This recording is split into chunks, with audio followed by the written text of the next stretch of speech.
Hello friends, welcome to panacea classes. Ancient history की series में आप लोगों का स्वागत है। आज का जो चैप्टर है वो है मौर्य साम्राज्य। मौर्य शासन काल के बारे में पूरा पढ़ेंगे, शासक देखेंगे, ऐतिहासिक जो महत्व है वो पूरा हम लोग देखेंगे। यानी कि 322 ईसा पूर्व से लेकर के 185 ईसा पूर्व तक के कार्यकाल को पूरा हम लोग देखेंगे कि मौर्य काल के संस्थापक कौन थे और कौन कौन से शासक हुए। ठीक है, तो ये पूरा पढ़ते हैं हम लोग। इसके पीछे के लेक्चर सारे पढ़ा दिए गए हैं, जैसे पूरा बौद्ध धर्म, जैन धर्म लास्ट था, इसके जस्ट लास्ट लेक्चर जैन धर्म का लिया गया था। आज हम लोग पूरा बेसिक पढ़ेंगे, मौर्य साम्राज्य के बारे में देखेंगे, शासनकाल, शासक और ऐतिहासिक महत्व ये पूरा देखेंगे। 3 से 4 क्वेश्चन पीवाईक्यूज देख लेंगे। फिर नेक्स्ट जो लेक्चर आएगा उसमें 80 से 100 क्वेश्चन तक हम लोग पीवाईक्यूज बेस्ड ही क्वेश्चन करेंगे इसी चैप्टर से रिलेटेड। ठीक है, तो वो पूरा हम लोग चलेंगे। घटना चक्र की बुक रहेगी, उसी से हम लोग करेंगे। तो आज पहले आप लोग पूरा सिंपल सा समझ लीजिए पूरा। ठीक है, तो चलिए स्टार्ट करते हैं मौर्यन एम्पायर। तो सबसे पहले यहाँ पे आते हैं चंद्रगुप्त मौर्य, जो कि मौर्य साम्राज्य के क्या रहते हैं, संस्थापक रहते हैं चंद्रगुप्त मौर्य। ठीक है, इनके गुरु का नाम चाणक्य रहता है, जिनको विष्णुगुप्त भी कहा जाता है। तो अगर आप देखिए चंद्रगुप्त मौर्य के शासनकाल के समय कहाँ तक मौर्य वंश का शासनकाल था, तो ये एरिया जो है आपका सौराष्ट्र से ले लीजिए आप पूरा। देखिए ये, ठीक, यहाँ तक पूरा क्या था, इनका राज्य था। अभी तक यहीं तक फैला हुआ था मौर्य साम्राज्य। फिर जब आएंगे आगे अशोक, तो पूरा दक्षिण तक आ जाता है। तो अशोक के काले में कार्यकाल में सबसे बड़ा मौर्य साम्राज्य था, पूरा यहाँ तक फैल जाता है। ठीक है, दक्षिण में भी कुछ यहाँ पे साक्ष्य पाए जाते हैं। तो ये पूरा यहाँ पे दिया हुआ है। तो कह सकते हैं आप अरेबियन सी से ले लीजिए यहाँ पे बे ऑफ बंगाल। ठीक है, उड़ीसा राज्य ले लीजिए आप उसके ऊपर का। तो यहाँ पे चलिए पढ़ते हैं। चंद्रगुप्त मौर्य 322 ईसा पूर्व से 298 ईसा पूर्व तक ये रहते हैं। चंद्रगुप्त मौर्य को सेंड्रोकोटस भी कहा जाता है। ये उपनाम एग्जाम में आ जाता है मिलाने के लिए कि चंद्रगुप्त मौर्य का क्या उपनाम था, बिंदुसार का क्या था, अशोक को क्या बुलाया जाता था। ठीक है, जैसा कि ग्रीक साहित्य में उनका उल्लेख मिला है सेंड्रोकोटस नाम से, इनका उल्लेख मिला है। इन्होंने जो घनानंद था, धनानंद, उसके खिलाफ युद्धों की एक श्रृंखला शुरू की। देश को ग्रीक शासक से मुक्त भी इन्होंने ही कराया था, चंद्रगुप्त मौर्य ने। इन्होंने चाणक्य यानी कौटिल्य की सहायता से 322 ईसा पूर्व में मौर्य साम्राज्य की नींव डाली। तो इनके गुरु कौन थे, चाणक्य थे। व्यास और बंगाल की खाड़ी के बीच क्षेत्र को जीतने के बाद चंद्रगुप्त ने पूरे देश में अभियान चलाया। तो ब्यास, व्यास रिवर, ऊपर में व्यास रिवर, ठीक है, और बंगाल की खाड़ी या वे ऑफ बंगाल, यहाँ का एरिया जो है व्यास से कहा जाता है। यहाँ पे व्यास रिवर से लेकर के वे ऑफ बंगाल तक का एरिया इनका हो गया था। फिर ये क्या, दक्षिण भारत की तरफ बढ़े। दक्षिण भारत की तरफ जैसे आंध्रा ले लीजिए, ठीक है, कर्नाटका ले लीजिए, केरला ले लीजिए, ठीक, गुजरात का कुछ एरिया, जो सौराष्ट्र का तो जीता था, गुजरात का कुछ एरिया, कच्छ का नहीं जीता था, तो उसके मध्य ये यहाँ पे जीत के अभियान को स्टार्ट किए रखा, इन्होंने जारी रखा। इस प्रकार उत्तर भारत के प्रथम एकीकरण का श्रेय किसको जाता है, तो उत्तर भारत। यहाँ पे उत्तर भारत, पूरे भारत का एकीकरण यहाँ पे नहीं कहा गया है, यहाँ पे कहा गया है उत्तर भारत के एकीकरण का श्रेय किसको जाता है, तो ये चंद्रगुप्त मौर्य को जाता है। क्योंकि आप मैप में ही देख पा रहे होंगे ये उत्तर भारत में ही इनका शासन है। ठीक है, तो ये इंपॉर्टेंट है। सेल्यूकस ने यूनानी राजदूत मेगस्थनीज को चंद्रगुप्त के दरबार में भेजा था। तो मेगस्थनीज जो था वो किसका राजदूत था, सेल्यूकस निकेटर का राजदूत था, यूनानी राजदूत था। ये भी याद रखिएगा। कहाँ, किसके कार्यकाल में आया था, तो चंद्रगुप्त मौर्य के कार्यकाल में आया था।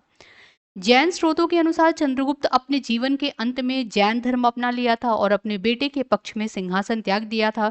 और यहाँ पे श्रवणबेलगोला कर्नाटक में है, वहां पे गए इन्होंने संलेखना विधि से अपने प्राण को त्याग दिया था। संलेखना विधि यानी कि 3 से 4 दिन, जब तक प्राण ना जाए तब तक जल अन्न सब त्याग देना, ठीक है, करके प्राण को त्यागना। तो यहाँ पे संत भद्रबाहु थे, उन्हीं के मतलब उनको गुरु बनाया इन्होंने और उन्हीं के संरक्षण में जैन धर्म की भिक्षा ली। अब देखिए ये भद्रबाहु, और हम लोगों ने पूरा जैन धर्म में डिटेल में पढ़ा था। तो भद्रबाहु जो थे, जब अकाल पड़ा था, जब हम लोगों ने जैन धर्म जब पढ़ रहे थे हम लोग, तो वहां पे पढ़ा था कि जब अकाल पड़ा था मगध में, ठीक है, तो जब मगध में अकाल पड़ा था तो कुछ लोग मगध से कहाँ चले गए थे, कर्नाटका साइड में चले गए थे। श्रवणबेलगोला कर्नाटका मतलब दक्षिण में चले गए थे। दक्षिण में जो गए तो वो उन्होंने क्या किया, वो अपने जो महावीर स्वामी का महावीर स्वामी ने जो बनाया था जैन धर्म, उसके पहले भी जो जैन धर्म में मतलब जो परंपरावादी जैन धर्म था, इसी को इन्होंने अपनाया कि ये नग्न अवस्था में रहते थे, ये दिगंबर कहलाए। भद्रबाहु के यहाँ पे नेतृत्व में ये था। यहाँ पे थे स्थूलभद्र। स्थूलभद्र के नेतृत्व में ये लोग श्वेतांबर अपना लिए। श्वेतांबर कहने का मतलब क्या हुआ, श्वेत कपड़ा पहनने लगे, ठीक है, सफेद वस्त्र धारण करने लगे, कुछ कुछ लचीलापन के साथ इन्होंने अपनाया, ठीक।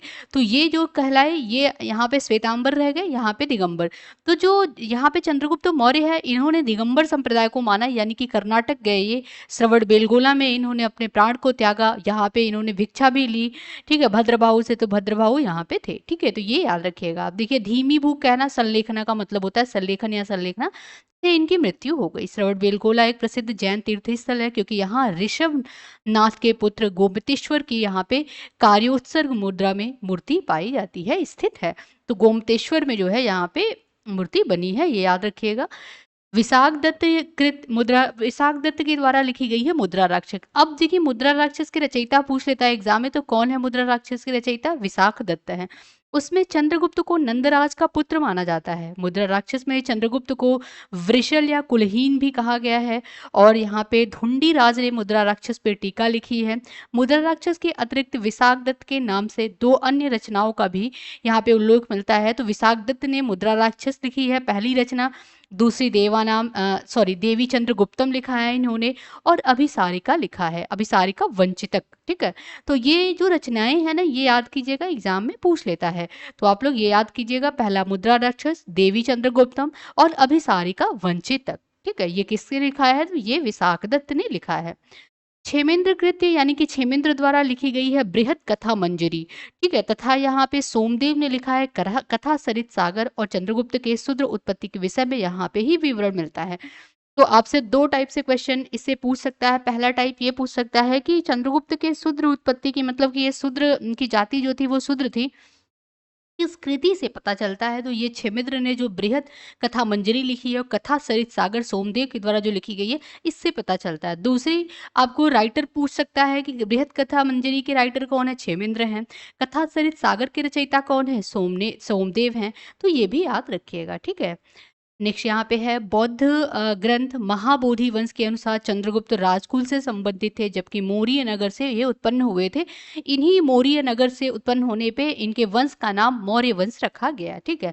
विलियम जोन्स ऐसे पहले विद्वान थे जिन्होंने सेंड्रोकोटस की पहचान चंद्रगुप्त मौर्य से की थी। इसके पहले चंद्रगुप्त मौर्य के जहां जहां भी नाम मिल रहे थे, सेंड्रोकोटस मिल रहे थे। तो विलियम जोन्स ही थे जो कि पहचाने के सेंड्रोकोटस और कोई नहीं है, ये चंद्रगुप्त मौर्य ही हैं। एरियन तथा प्लूटार्क ने चंद्रगुप्त मौर्य को एंड्रोकोटस के रूप में भी वर्णित किया। तो आपको पूछेगा एग्जाम में, देखिए सेंड्रोकोटस और एंड्रोकोटस किसका उपनाम था, किसकी उपाधि थी? तो ये था जंद्रगुप्त मौर्य को ही कहा जाता था, ठीक है। किसने पहचाना? तो एंड्रोकोटस एरियन और प्लूटार्क ने कहा। सेंड्रोकोटस किसने कहा? विलियम जोन्स ने पहचाना, ठीक है। जस्टिन ने सेंड्रोकोटस यानी चंद्रगुप्त मौर्य और सिकंदर महान की भेंट का भी उल्लेख किया है। ये भी एग्जाम में पूछ चुका है कि सिकंदर और सेंड्रोकोटस यानी चंद्रगुप्त मौर्य और सिकंदर की भेंट का उल्लेख किसकी रचना से पता चलता है? तो ये जस्टिन ने कहा है। तो जस्टिन के उससे के लेख से पता चलता है। ऋषि चड़क ने अपने पुत्र का नाम चाणक्य रखा था। तो चाणक्य ही इनके फिर बाद में गुरु बनते हैं। अर्थशास्त्र के लेखक थे चाणक्य, अर्थशास्त्र इन्होंने लिखा था, ठीक है। तो कौटिल्य तथा यहाँ पे कौटिल्य एक क्या थे? पद्यखंड से उल्लिखित विश्वगुप्त नाम की सभ्यता चाणक्य से की जाती है। तो यानी कि इनके और अन्य नाम क्या थे? कौटिल्य थे, ठीक है, विश्वगुप्त थे, चाणक्य थे। तो ये नाम सारे याद रखिएगा।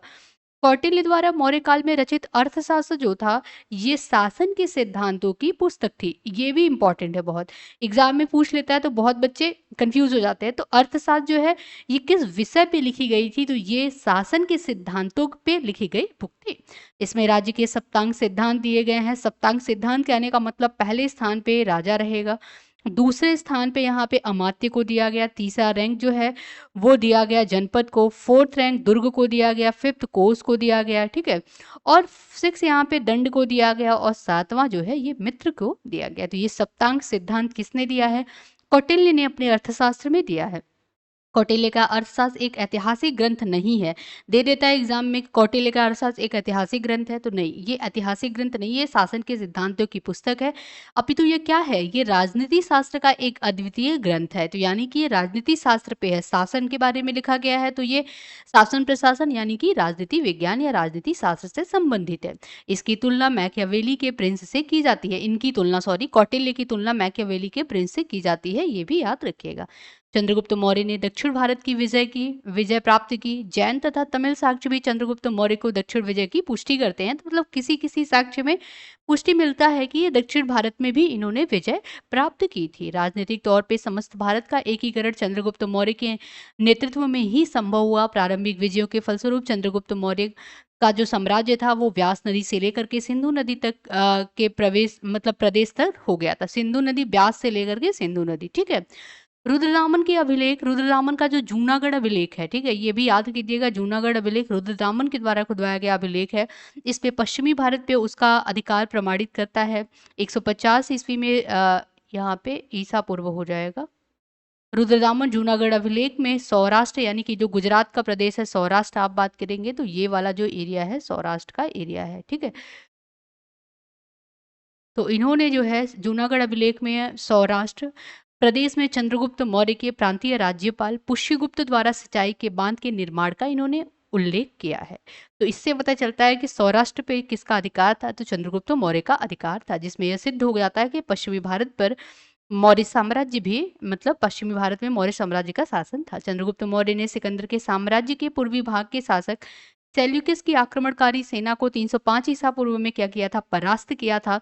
जिसके बाद सेल्यूकस ने अपने राजदूत यूनानी राजदूत मेगास्थनीज को इनके राज दरबार में भी भेजा था। अब आते हैं सेकंड, आते हैं बिंदुसार, ठीक है। ये किसके बेटे रहते हैं, चंद्रगुप्त मौर्य के ये बेटे रहते हैं। तो पहले नंबर पे जो रहते हैं संस्थापक रहते हैं मौर्य वंश के, वो रहते हैं चंद्रगुप्त मौर्य। सेकंड नंबर पे आएंगे आपके बिंदुसार। चंद्रगुप्त के उत्तराधिकारी व उसके जो पुत्र बिंदुसार, उन्होंने यूनानियों ने, देखिए जिसे यूनानियों में अमित्रघात यूनानी में कहा गया, तो अमित्रघात किसका उपनाम है, अमित्रघात का मतलब क्या होता है, शत्रुओं का नाश करने वाला, ये बिंदुसार का उपनाम है, ठीक है। जैसे अभी हम लोगों ने पढ़ा चंद्रगुप्त को सेंड्रोकोटस या एंड्रोकोटस की उपाधि दी गई, वैसे ही बिंदुसार को अमित्रघात की उपाधि दी गई। वैसे ये भी अशोक के बारे में पढ़ेंगे तो देवानामपीय की उपाधि दी गई। तो ये आ जाता है एग्जाम में, तो याद रखिएगा, ठीक है। बिंदुसार ने मखली घोषाल द्वारा स्थापित यहाँ पे घोर भाग्यवादी यानी आजीविका का पालन किया। अब देखिए एक चीज है यहाँ पे, जो ये मखली घोषाल था ना, मखली घोषाल या मखली घोषाल, ये जैन धर्म में ही था मखली घोषाल। ये बाद में अपने जो जैन धर्म से ये अलग होकर के आजीवक संप्रदाय बनाते हैं, जो कि नियतिवादी संप्रदाय भी जिसको कहते हैं। इसमें ये कहा गया है, जो ये संप्रदाय है, इसमें इस दर्शन में, फिलॉसफी में ये कहा गया है कि जो आपके भाग्य में लिखा है वही वो होकर के ही रहेगा। मतलब नियतिवादी सिद्धांत एक तरह से है, कहा जा सकता है कि जो नियति में है, तय है, वो होके रहेगा। तो कुछ कुछ जो है बिंदुसार का झुकाव जो था वो मखली घोषाल के आजीवक संप्रदाय की तरफ भी था। तो ये जैन धर्म से ही निकला था। इनके फादर जो थे चंद्रगुप्त मौर्य, ये जैन धर्म को मानते थे, तो ये भी जैन धर्म को ही मानते थे। लेकिन मखली घोषाल जब जैन धर्म से अलग हुए, इनका आजीवक संप्रदाय बना, तो ये भी इसकी तरफ इनका झुकाव था। तो ये याद रखिएगा, ठीक है। अब इसमें कर्म की पूर्ण अवहेलना तो हो गई। जैसे कि अगर आपके कर्म में आपको कह दिया जाए कि जो आपके भाग्य में वही होकर रहेगा, आप कुछ भी करते रहो, तो क्या होगा, इससे लोग हतोत्साहित होंगे कि भाई हम कर्म नहीं करेंगे, हमारे भाग्य में जो है वो होके ही रहेगा, ठीक है। तो ये क्या है, ये कर्म की पूर्ण अवहेलना करता है। बिंदुसार इससे पता चलता है कि आलसी रहा होगा, ठीक है। तो ये पूरा रहता है। अब इनको बना बनाया साम्राज्य भी मिल गया था, तो क्या ही इनको इतना मेहनत नहीं करना था, ठीक है। फिर उसके बाद आता है बिंदुसार ने सीरिया के अब यहाँ पे बिंदुसार के समय में जो विदेशों में इनका जो संबंध, मैत्रीपूर्ण संबंध था, वो एग्जाम में पूछ लेता है। तो बिंदुसार ने सीरिया के यहाँ पे सेल्यूसिड राजा एंटियोकस प्रथम के साथ अच्छे राजनयिक संबंध बनाए। अब आपसे एग्जाम में ये भी पूछ लेता है, कभी कभी पिछली बार एक बार आया हुआ है एग्जाम में, अब डेट सन याद है, तो उसमें पूछा हुआ है कि बिंदुसार के दुश्मन थे एंटियोकस, नहीं, ये संबंध तो था, लेकिन कैसे संबंध थे, मित्रवत संबंध थे, ठीक है। बुरे संबंध नहीं थे कि युद्ध का संबंध, पूरा लड़ाई झगड़े का नहीं। तो एंटियोकस प्रथम इनके अच्छे इनके राजनयिक संबंध थे, यानी मित्रवत संबंध था। एंटियोकस ने बिंदुसार के दरबार में राजदूत के रूप में किसे भेजा था? डाइमाकस को भेजा था। ये भी बहुत इंपॉर्टेंट है। तो डाइमाकस किसके राज दरबार में आए थे? तो ये बिंदुसार के राज दरबार में आए थे। ये किसने इनको भेजा था? तो एंटियोकस ने इनको भेजा था। ये डाइमाकस कहाँ से आया था? तो ये सीरिया से आया था। ये भी याद रखिएगा, ठीक है। बिंदुसार ने एंटियोकस से जुड़े कुछ मीठी शराब, सूखे अंजीर व दार्शनिक भेजे थे। तो यहाँ पे जो बिंदुसार थे, इन्होंने भी कुछ लोगों को भेजा, तो एंटियोकस से कुछ उन्हें उसे कुछ मीठी शराब, अंजीर और दार्शनिक भेजने का अनुरोध किया था बिंदुसार ने कि आप सीरिया से ये चीज़ भी भेजिए। अंतिम निर्यात के लिए नहीं होने के कारण यहाँ पे भेजा नहीं गया था, ये छोड़ दीजिए इसको। तिब्बती बौद्ध भिक्षु तारानाथ ने बिंदुसार को 2 समुद्रों के बीच की भूमि का विजेता कहा। तो ये भी इम्पोर्टेंट है कि किसने कहा? तो तारानाथ ने कहा। किसको कहा? बिंदुसार को 2 समुद्रों के बीच की भूमि के विजेता का इनको एक मिला टैग पूरा, जिसे प्रायद्वीपीय भारत कहा जाता है। दिव्यावदान में मौर्य राजाओं की बौद्ध जीवनी कथा लिखी गई है। तो दिव्यावदान बौद्ध धर्म से संबंधित है, ये ग्रंथ है जिसमें मौर्य राज्य जो राजा थे उनके बौद्ध जीवनी कथा लिखी गई है। बिंदुसार के पुत्र अशोक द्वारा तक्षशिला में विद्रोह को दबाने का यहाँ पे उल्लेख मिलता है। उस समय उसे उज्जैन के कुमार या वायसराय थे। तो उस समय जब बिंदुसार था, उनके शासनकाल में अशोक जो थे वो उज्जैन के राजकुमार या वायसराय कहे जाते थे। तो इन्होंने ही उज्जैन में विद्रोह को दबाया था। तो ये कहाँ से पता चलता है? दिव्यावदान से पता चलता है। अब आते हैं मौर्य साम्राज्य के तीसरे शासक आते हैं अशोक। इनके बारे में अब होता क्या है कि इसके पहले जो जैन धर्म को मानते हैं, फिर आजीवक संप्रदाय को मानते हैं बिंदुसार, लेकिन मौर्य वंश के जो तीसरे शासक आते हैं अशोक, इनका जो झुकाव रहता है ये सारे धर्मों के साथ, मतलब ऐसा नहीं है कि किसी भी धर्म को इन्होंने हानि पहुंचाया, लेकिन ये मानते किस धर्म को थे? बौद्ध धर्म से मानते थे, ठीक है। इन्होंने बौद्ध धर्म के लिए बहुत काम भी किया, ये पूरा पढ़ेंगे अभी। अन्य दावेदारों को हटाकर अशोक 269 ईसा पूर्व में सिंहासन पे बैठ गया और यहाँ पे राधागुप्त ने अशोक के सिंहासन प्राप्त करने में मदद की। अशोक को राधा गुप्त ने मदद की थी। राज्याभिषेक के 8 साल बाद अशोक ने 261 ईसा पूर्व में कलिंग का युद्ध लड़ा। तो कब लड़ा? तो 8 साल बाद लड़ा। कब लड़ा? सन याद कर लीजिएगा, 261 ईसा पूर्व में युद्ध लड़ा कलिंग का। अशोक युद्ध के कारण होने वाले दुखों से प्रभावित हुए। उन्होंने सांस्कृतिक विजय के पक्ष में युद्ध द्वारा विजय को त्याग दिया। दूसरे शब्दों में अगर कहे तो ये भेरी घोष से धम्म घोष में ये बदल गए। भेरी घोष कहने का मतलब क्या है कि खून खराबा से ये धम्म घोष में क्या हो गए? कन्वर्ट हो गए, बदल गए। बाद में मोगलीपुत्र तिस्स से मार्गदर्शन प्राप्त किया और बौद्ध धर्म में ये बन गए। तो मोगलीपुत्र तिस्स जो थे ये बौद्ध गुरु थे, ठीक है, बौद्ध भिक्षु थे। इन्होंने मार्गदर्शन लिया और ये बौद्ध बन गए। मोगलीपुत्र तिस्स ने 250 ईसा पूर्व में पाटलिपुत्र में आयोजित तीसरी बौद्ध संगति की अध्यक्षता भी थी की। तो देखिए बौद्ध संगति हम लोगों ने पढ़ा, 4 बौद्ध संगति हुआ था, ठीक है, जिसमें पहला राजगृह में हुआ था, दूसरा जो है कालाशोक के समय हुआ था, तीसरा जो अगर हम लोग देखते हैं तो ये अशोक के समय में हुआ था, जिसमें जो अध्यक्षता की थी मोगलीपुत्र तिस्स ने ही की थी, ठीक है। इन्होंने श्रीलंका, दक्षिण भारतीय राज्य बर्मा हुआ, मध्य एशिया आदि में बौद्ध धर्म के प्रचार के लिए मिशनरियों को भेजा। इन्होंने ग्रीक राज्य व ग्रीस में शांति के राजदूत भी भेजे। किसने? अशोक के बारे में बात की जा रही है। अब आप देखेंगे, देखिए अभी हम लोगों ने ऊपर पढ़ा चंद्रगुप्त मौर्य के काल में जो मौर्य काल था, ठीक है। चंद्रगुप्त मौर्य के शासनकाल में मौर्य साम्राज्य यहाँ तक फैला था, ब्यास रिवर से ले लीजिए आप वे ऑफ बंगाल तक, ये पूरा उत्तर में, तो उत्तरी भारत का एकीकरण इसको हम लोग कह सकते हैं। अब आइए अब देखिए यहाँ पे अशोक के शासनकाल में मौर्य वंश कहाँ से कहाँ तक फैला था। तो आप देखिए पूरा ये अफगानिस्तान ले लीजिए, काबुल ले लीजिए, यहाँ से ये पूरी भारत को कवर करते हुए दक्षिण भारत में आप थोड़ा सा बस केरला को छोड़ दीजिए, तमिलनाडु को छोड़ दीजिए और पूरा दक्षिण भारत ये कवर कर लेता है। गुजरात, सौराष्ट्र तो पहले ही था, ये इतना पूरा, यानी कि ये क्या था? ये अशोक के शासनकाल में मौर्य वंश का ग्राफ है, ये मैप है, ठीक है, मौर्य वंश का मैप है। सोचिए अब एक तरह से अगर आप मेंस लिखेंगे तो आप ये भी सोच सकते हैं कि भाई अशोक के पास अब बचा ही क्या जीतने के लिए, कि वो जीतने के लिए मतलब युद्ध घोष, वो धोरी घोष से धम्म घोष में ना आए। क्योंकि एक एक ऐसा सिचुएशन या पोजीशन होता है कि इंसान को जब सब कुछ मिल जाता है तो अब क्या करता है इंसान? सोचता है अब मैं और कुछ ऐसा डिफरेंट काम करो जिससे हमें हमेशा के लिए जाना जाए, ठीक है? तो अब क्या हुआ, पूरा भारत तो इन्होंने जीत लिया था। पूरा भारत ले लीजिए, पूरा इधर का एरिया ले लीजिए, नॉर्थ वेस्ट का एरिया ले लीजिए, ठीक है? तो अब ये धम्म घोष में आ गए, पूरा धर्म अच्छा कर्म करने लगे, धर्म पूरा बौद्ध धर्म को के प्रचार में लग गए, पूरा श्रीलंका में भेजते थे, ठीक है? हर जगह इन्होंने भेजे, बर्मा में भेजे। तो ये पूरा इनका मैप था, इसको देखिएगा। अभी देखिए देख लेते हैं अब कि इन्होंने क्या-क्या, कैसे-कैसे किया, ठीक है?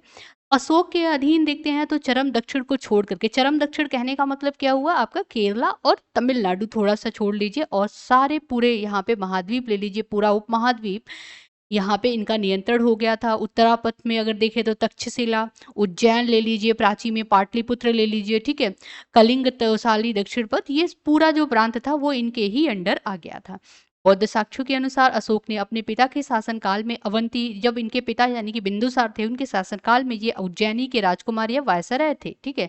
अशोक 272 ईसा पूर्व में लगभग मगध के राजा बने और यहाँ पे 4 वर्ष बाद 269 ईसा पूर्व में राज्याभिषेक हुआ और 261 ईसा पूर्व में ये कलिंग का युद्ध इन्होंने लड़ा, ठीक है? इसी के बाद ये क्या हुए, भेरी घोष से ये धम्म घोष में परिवर्तित हो गया। 250 ईसा पूर्व में मोगलीपुत्तिस के यहाँ पे लिख लीजिए, मोगलीपुत्तिस के मार्ग निर्देशन में ये बौद्ध बनते हैं या बौद्ध भिक्षा लेते हैं, ठीक है?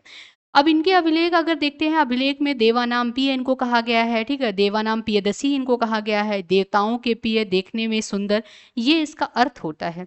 पुराणों में इन्हें अशोक वर्धन कहा गया है। दशरथ भी अशोक की तरह ही देवानाम प्रिय की उपाधि धारण करता है। दशरथ जो है ये भी, इनके पोते रहते हैं दशरथ, ये भी बौद्ध धर्म को मानते हैं।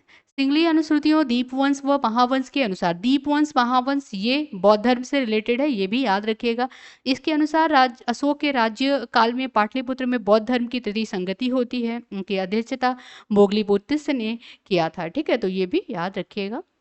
दीपवंश महावंश के अनुसार अशोक अपने शासनकाल के चौथे वर्ष निग्रोध नामक भिक्षु से बौद्ध मत से दीक्षित हुआ था। तत्पश्चात मोगलीपुत्तिस के प्रभाव में वह पूर्ण रूपेण बौद्ध हो गया था। दिव्यावदान के अनुसार अशोक के उपगुप्त नामक बौद्ध भिक्षु ने बौद्ध धर्म से दीक्षित किया था। तो ये मतलब अलग अलग सोर्सेस से अलग अलग पता चलता है। तो दिव्यावदान के दौरान के अनुसार ये पता चलता है कि जो बौद्ध भिक्षु मतलब इन्होंने बौद्ध धर्म की दीक्षा किससे लिया था, उपगुप्त से लिया था, ठीक है?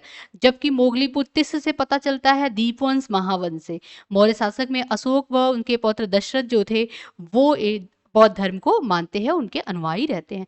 रज्जुकों की स्थिति आधुनिक जिलाधिकारी जैसी होती थी, जिसे राजस्व तथा न्याय दोनों के क्षेत्राधिकार पे जिनका अधिकार होता था। तो ये पूछ लेता है मौर्य काल में रज्जुक कौन थे, रज्जुक की उपाधि क्या थी? ये जिलाधिकारी जैसे होती, जैसे अभी के जिलाधिकारी हैं वैसे उस टाइम के रज्जुक होते थे, जिनका मेन काम क्या होता था, राजस्व यानी कि टैक्स कलेक्ट करना, न्याय, दोनों क्षेत्रों पे इनका अधिकार होता था, टैक्स और न्याय, जस्टिस और टैक्स दोनों पे इनका अधिकार होता था। एग्रोनोमोई जिले के अधिकारी को कहा जाता था। तो ये भी एग्जाम में पूछा हुआ है, मौर्य काल में एग्रोनोमोई क्या होता था? एग्रोनोमोई जो है वो जिलाधिकारी को कहा जाता था। मौर्य काल के व्यापारी काफिलों यानी कि कारवां के मुखिया जो होते थे उनको सार्थवाह की संज्ञा दी गई। बौद्ध काल ग्रहण करने के उपरांत अशोक ने आखेर तथा विहार यात्राओं को रोक दिया और उनके स्थान पे धम्म यात्राओं को यहाँ पे प्रारंभ कर दिया। राज्याभिषेक के 10 वर्ष बाद 8वां शिलालेख जो है इससे पता चलता है कि ये बोध गया, संबोधि बोध गया में 20 वर्ष बाद रुम्मनदेही अभिलेख इन्होंने लगवाया था। कालसी, गिरनार और मेरठ के अभिलेख ब्राह्मी लिपि में है। ये सारे अभिलेख अशोक ने ही खुदवाए थे। अशोक का इतिहास हमें मुख्यतः उनके अभिलेखों से ही ज्ञात होता है। उनके अभिलेख अगर देखें तो 3 वर्गों में उसको विभाजित किया गया था। पहला जो था वो शिलालेख था, स्तंभ लेख था और गुहा लेख था। तो अशोक के अभिलेखों को 3 भाग में डिवाइड किया गया था। अब देखिए पूछ लेता है एग्जाम में कि स्तंभ लेख जो खुदवाने का, लिखवाने का प्रचलन सबसे ज़्यादा कब स्टार्ट हुआ? तो ये मौर्य काल में अशोक के समय ही स्टार्ट होता है, ठीक है? तो इसको याद रखिएगा। शिलालेख में 14 विभिन्न लेखों का यहाँ पे समूह है जो 8 भिन्न-भिन्न स्थानों से प्राप्त हुए हैं। पहला जो है वो है शहबाजगढ़ी, दूसरा मानसेहरा है, कालसी है, गिरनार, धौली, जौगढ़, एर्रागुडी तथा सोपारा से प्राप्त हुआ है। अशोक के अधिकांश अभिलेख प्राकृत भाषा व ब्राह्मी लिपि में लिखे गए हैं, लेकिन कुछ अभिलेख ऐसे हैं जो कि अलग में भी, जैसे देखिए यहाँ पे प्राकृत और ब्राह्मी। अभी लेकिन अफगानिस्तान के जो लेख देखेंगे तो वो उनके काबुल के जो लेख देखेंगे तो अरमाइक लिपि इसमें लिखी गई है।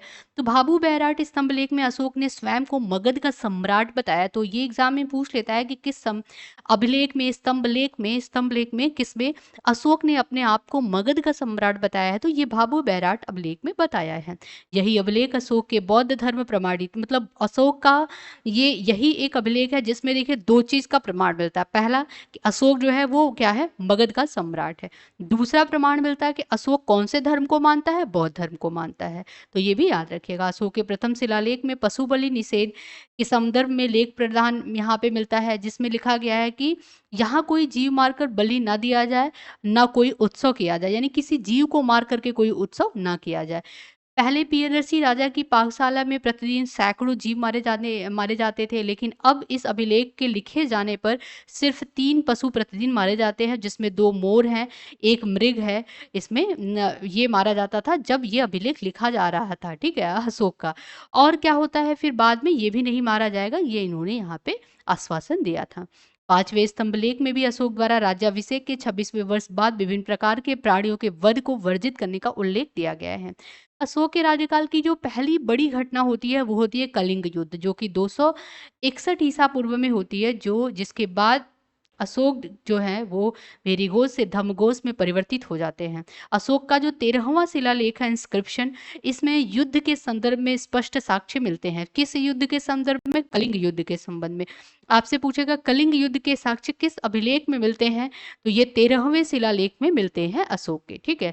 यह घटना अशोक के शासनकाल के 8वें वर्ष होता है, यानी कि 269 ईसा पूर्व में इनका राज्याभिषेक होता है और 261 ईसा पूर्व में ये युद्ध होता है। तो ये याद रखिएगा।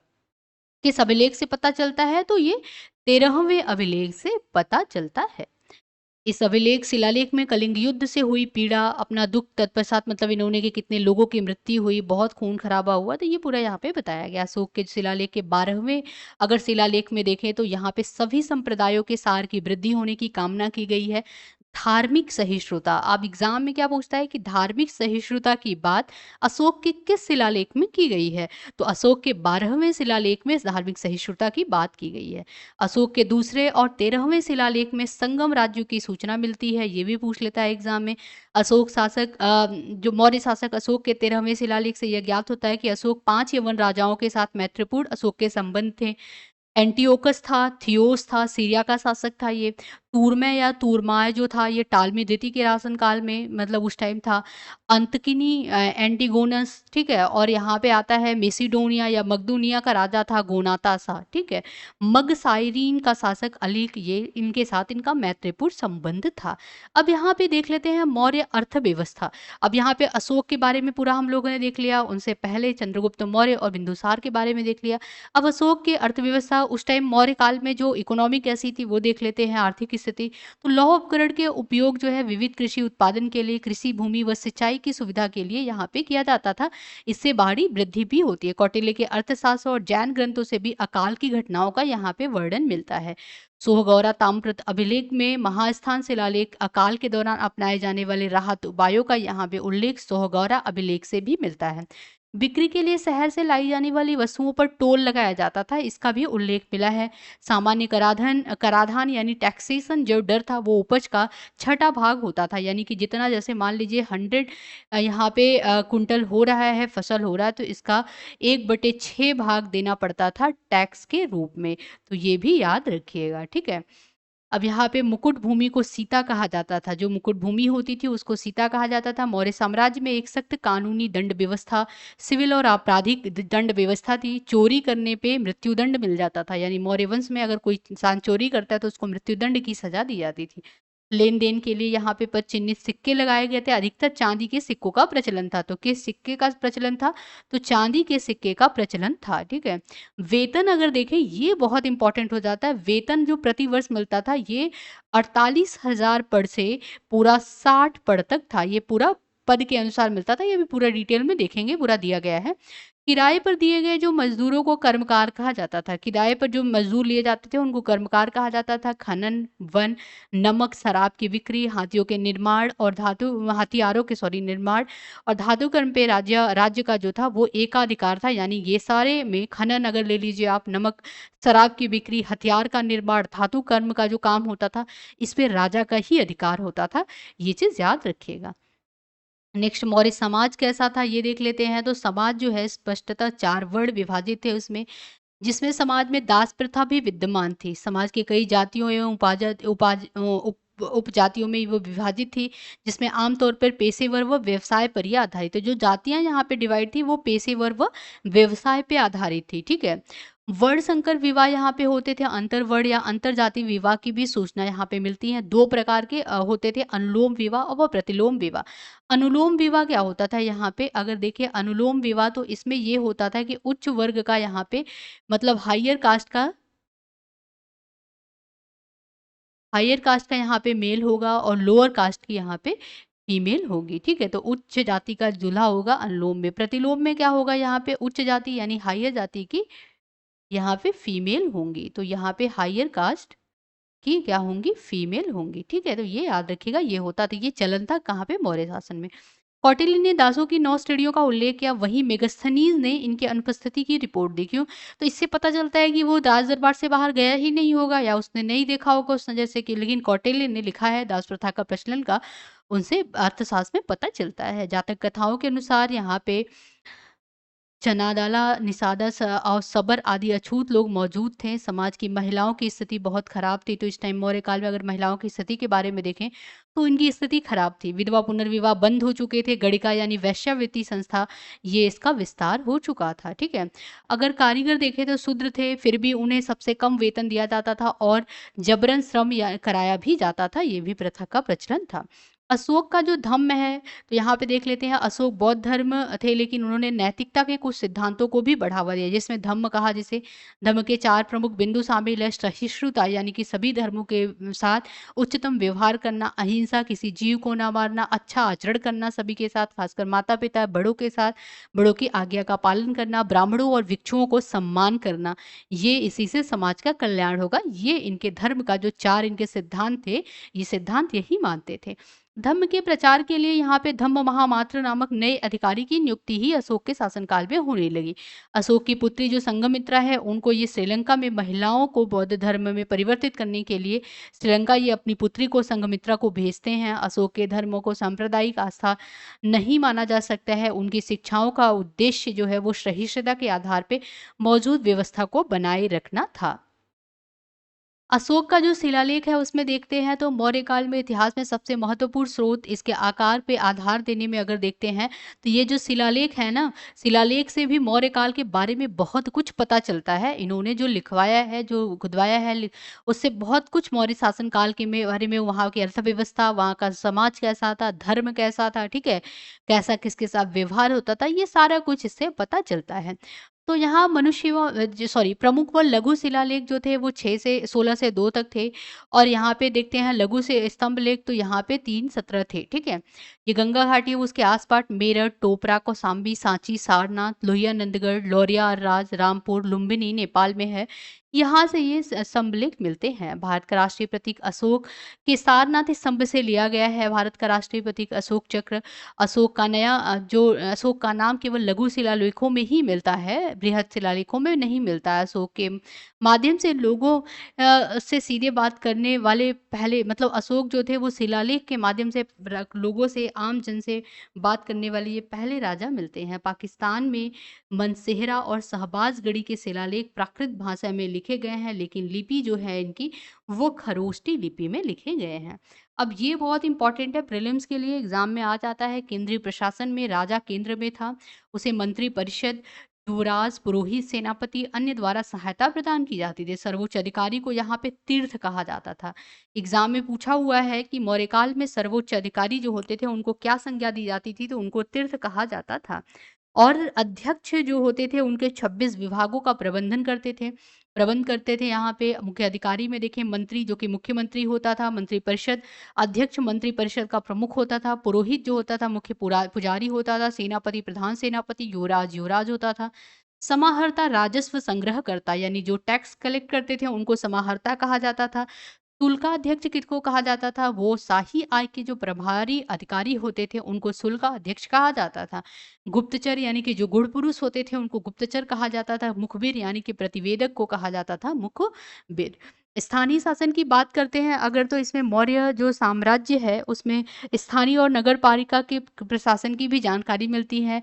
यहाँ पे विश और आहारा, आहारा किसके लिए यूज किया गया? जिले के लिए यूज किया गया। प्रांत की एक इकाई होती थी विश और आहारा कहा जाता था। मेगास्थनीज के वृत्तांत में नगर पालिकाओं के प्रशासन के लिए यहाँ पे 5-5 सदस्यों की 6 समितियों का उल्लेख मिलता है। नेक्स्ट यहाँ पे देखिए महत्वपूर्ण अधिकारी किससे रिलेटेड थे? सीधा सीता अध्यक्ष किनको कहा जाता था? कृषि का जो पर्यवेक्षण करता था उसको सीताध्यक्ष कहा जाता था। पर्याध्यक्ष किसको कहा जाता था? वाणिज्य अधीक्षक को पर्याध्यक्ष। अधीनस्थ राजस्व अधिकारी को युक्ता कहा जाता था। मुख्य राजस्व अधिकारी को प्रादेशिका कहा जाता था। स्थानीय प्रशासन का जो प्रमुख होता था उसको स्थानिका कहा जाता था। राजस्व बंदोबस्त के अधिकारी को राज्युक या रज्जुका कहा जाता था। ये इंपॉर्टेंट है।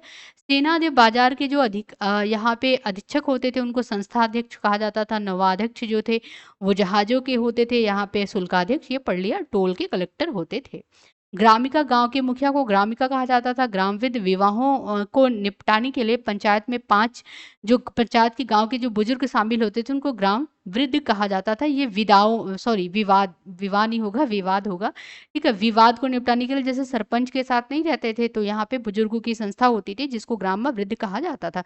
सुदर्शन झील का निर्माण चंद्रगुप्त मौर्य के शासनकाल में हुआ था। गुजरात की गिरनार पहाड़ी पर किया गया था, तो ये भी याद रखिएगा, इंपॉर्टेंट है सुदर्शन झील। पूर्व में ताम्रलिपि मिदनापुर, पश्चिम बंगाल में तामलुक और पश्चिम में यहाँ पे भरूच जो कि गुजरात में है, 2 महत्वपूर्ण बंदरगाह मिलते हैं मौर्य वंश से।